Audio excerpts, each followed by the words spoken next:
Om Swastiastu, pemirsa Bali TV dimanapun Anda berada, kembali saya Nyoman Winata, redaktur pelaksana Bali Pos, menjumpai Anda dalam Bali Pos Talk. Kali ini kita akan membahas atau mengupas topik berkaitan dengan pinjaman online. Yang beberapa waktu belakangan mencuat kasus-kasus di mana ada orang yang bunuh diri ya, karena kasus pinjaman online ini. Nah, saya akan wawancarai Dekan Fakultas Hukum Universitas Mahasaraswati, Bapak Dr. Sukawati Lanang Putra Perbawa. Kita sapa dulu narasumber kita. Om Swastiastu, Pak Lanang, Pak Dekan. Kenapa katra? Pagi, baik. Sehat ya? Sehat. Ya. Kita bicara tentang pinjaman online nih. Ya, mungkin kajian hukumnya, mungkin ya, pendekatan hukumnya dan apa yang terjadi ya pada persoalan pinjaman online ini. Tentu kita berharap masyarakat memahami secara hukum legalitas seperti apa ketika mereka berhadapan dengan pinjaman online ini supaya mereka lebih waspada. Itu maksud kita untuk di Bali Pos Talk kali ini. Nah, secara legalitas dulu Pak Dekan, kalau kita bicara tentang pinjaman online, apakah ini mereka secara hukum memang disahkan, dibolehkan oleh negara atau seperti apa? Ya, bisa dibuka. Boleh kita buka saja kalau sudah agak melandai kasus di Bali juga. Ya, pertama-tama memang situasi masyarakat saat ini di tengah pandemi, kemudian pertumbuhan ekonomi menurun dan baru sekarang sedang naik karena pandemi ini membuat suasana ekonomi masyarakat sedang lesu. Ya. Saat ekonomi masyarakat sedang lesu, harapan terhadap pinjaman itu pasti tinggi otomatis dalam ekonomi gitu kan. Ya. Lesu, ada yang memberi pinjaman pasti orang akan berlomba-lomba untuk masuk itu. Nah, maka dari itu kita harapkan apapun itu pinjaman, kalau rasanya mudah, cepat dan lain sebagainya, justru hati-hati karena kan berisiko tinggi. Jadi kalau dalam ekonomi jangan lihat uangnya saja, tetapi kira-kira resikonya, kalau di ekonomi manajemen resikonya ini bagaimana, kan harus dihitung. Jadi jangan karena mudahnya saja, tapi resikonya harus dihitung. Nah, ini yang harus kita sampaikan kepada masyarakat.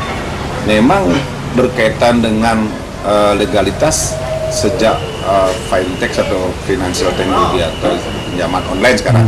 Istilahnya. Kalau yang pinjaman online ini kan lebih pada UMKM atau ukurannya menengah ke bawah. Jadi kalau fintech yang keuangan yang tinggi juga ada. Nah, yang persoalan sering sekarang terjadi adalah pinjaman online yang menyasar masyarakat menengah ke bawah. Memang secara legalitas pinjaman online ini ada yang sah, ada tidak. Seharusnya yang boleh beroperasi berdasarkan POJK 77/2016 kalau nggak diupdate ya terakhir, itu wajib didaftarkan di OJK.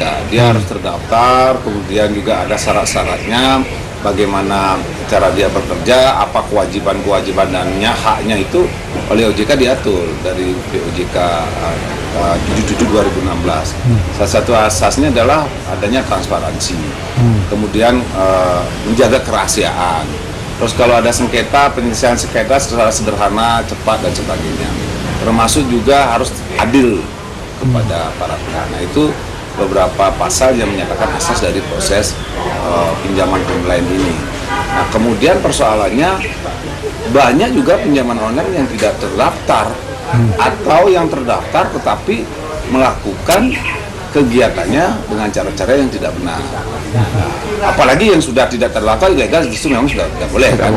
Bahkan tahun 2001 Agustus Menteri Informasi Komunikasi menyatakan ada sekitar 3.800-an yang ditutup akunnya atau secara online-nya oleh Menkominfo yang ilegal. Coba pikir 3.800-an. Ini kira-kira kan yang ketemu lagi berapa kan gitu. Nah, berdasarkan hal itu memang Pak Kapolri, Menkominfo, Menteri UMKM, BI, OJK sudah melakukan pertemuan untuk mengantisipasi ini. Termasuk dari regulasi, dari segi pengawasan, dan juga dari segi penegakan hukumnya. Tapi ini ternyata tidak cukup, karena sekali lagi situasi masyarakat makin karena ekonomi lesu karena pandemi ini, harapan orang untuk mendapatkan pinjaman yang mudah dan cepat. Kalau pinjaman online ini kan dengan Anda memberikan data saja, orang kasih KTP, kasih nomor HP dan sebagainya, orang udah bisa keluar duitnya kan, udah dikasih. Sudah dapat pinjaman. Nah, pinjaman dia nggak tahu.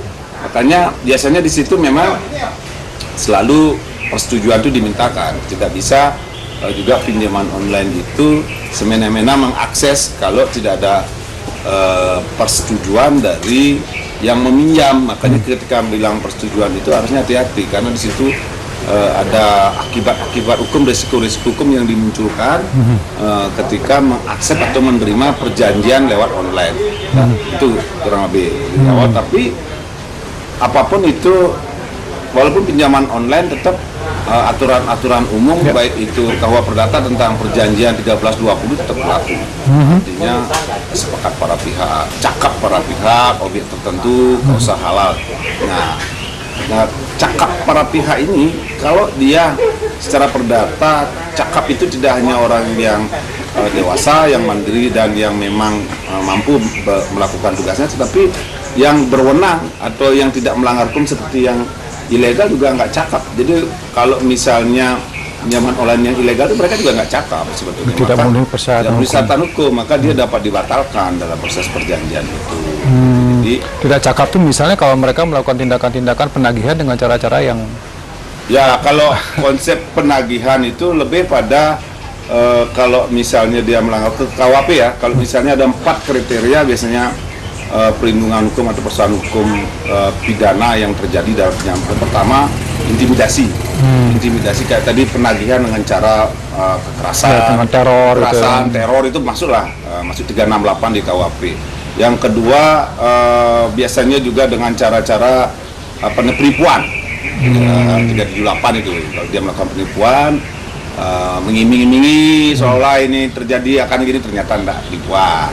Yang ketiga, biasanya dengan cara pelecehan seksual, dibikin sedemikian tertentu akan nanti diancam akan ada situs-situs porno, orangnya direkayasa sehingga terjadi seperti itu. Nah, itu konsep-konsep pelanggaran hukum yang terjadi dalam pinjaman online dalam berjalan itu, termasuk hal-hal yang dalam pidana juga terjadi. Baik, tadi di awal Pak Dekan menyebutkan tentang harus transparan ya.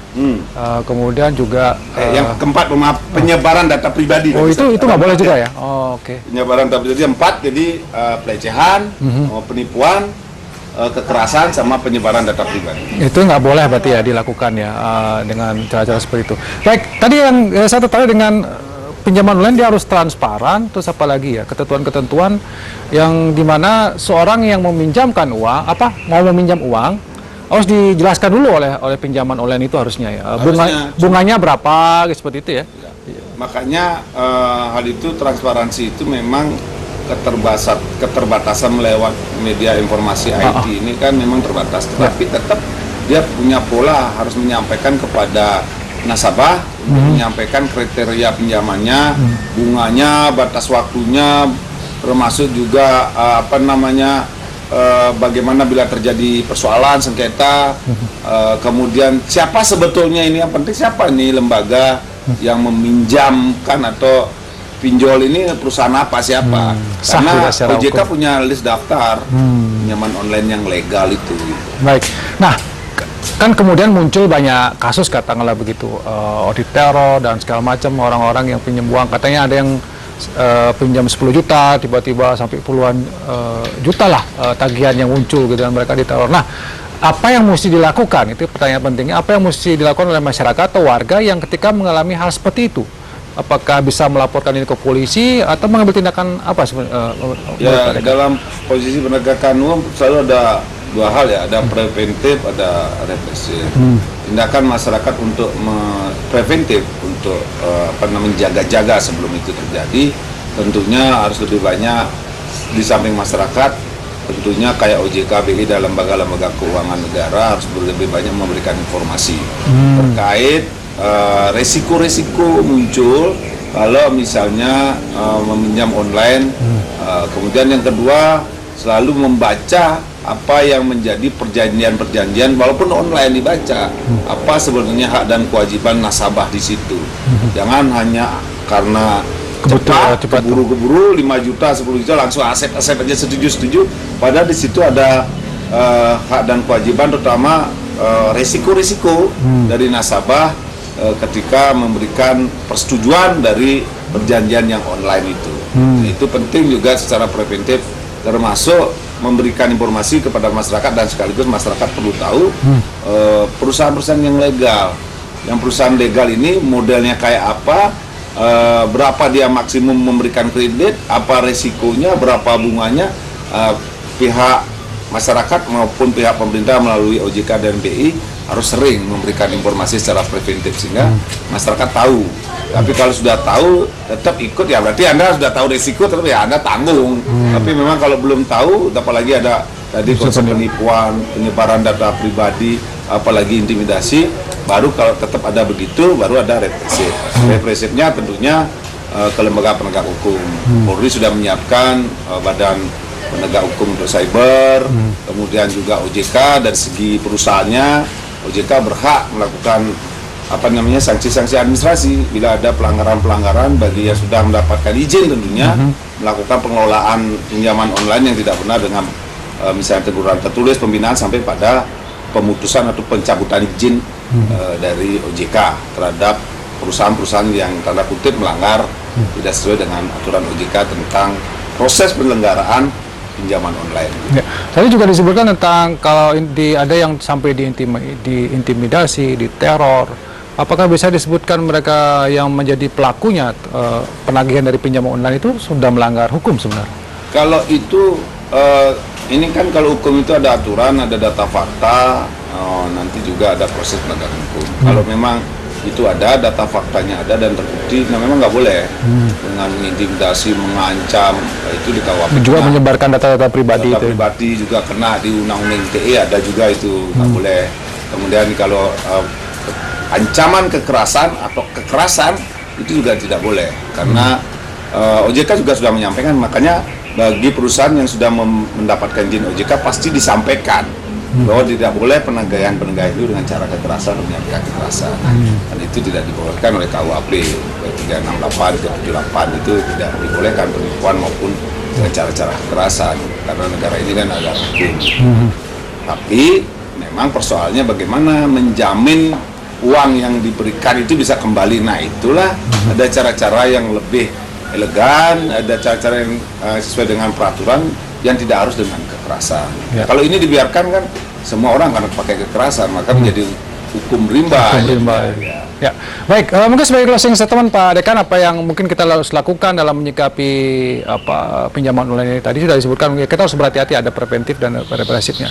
Tapi mungkin perlu ditekankan lagi ketika kita atau warga yang ada yang mau ya kan terpaksa juga tadi ya, ekonominya susah, ada pinjaman online, apa yang mesti kita lakukan ketika meminjam, kemudian sudah ini terjadi teror dan segala macam, apa yang mesti kita lakukan? Ya pertama-tama tetap masyarakat berhati-hati dalam memilih perusahaan pinjaman online. Yang kedua pelajari betul baik perusahaan maupun perjanjian-perjanjian online-nya, hak dan kewajiban dan risiko nasabah masyarakat ketika meminjam online, karena di situ akan tercipta, bahkan harus di-download, di-copy tentang perjanjian-perjanjian ini sehingga tahu hak dan kewajiban dan risikonya. Tapi kalau boleh saya pilih pinjaman online yang memang legal, yang sudah berkaliber, yang sudah punya nama, tanyakan ke OJK, kemudian juga lihat tetap perjanjiannya dan tetap berhati-hati karena semua persoalan hukum ada risikonya, termasuk perusahaan yang ilegal, apalagi melakukan aturan-aturan yang melanggar. Saya minta mungkin kepada penegak hukum, polisi agar segera menangkap perusahaan-perusahaan yang kira-kira mengkhawatirkan masyarakat. Segera harus ditangkap, karena enggak ini akan mengacaukan, membuat suasana makin kacau. Ya, tadi bisa jadi ya, ada hukum rimba gitu ya, ada penekanan, ada intimidasi, kemudian kalau dibiarkan oleh aparat ini bisa menjadi persoalan yang ya ekonomi sudah susah, termasuk susah juga. Kita tidak mau mendengar banyak orang yang bunuh diri gara-gara pinjaman online. Baik, terima kasih Pak Dekan atas pencerahannya dan juga informasinya tentang pinjaman online. Ya, prinsipnya kita harus berhati-hati betul ya, jangan tergiur dengan uang mudah pinjaman. Kemudian kalau mau terpaksa pun meminjam, baca aturan ini dengan jelas. Kalau Anda mengalami intimidasi bisa langsung melapor ke polisi karena ada bagian yang menangani itu 100. Dan pinjam online, pinjamlah ke perusahaan yang legal. Itu bisa dicari informasi di OJK gitu ya. Baik, terima kasih sekali lagi dan saya akhiri Bali Post Talk kali ini dengan Pramosanti. Om Santi Om. Sampai jumpa.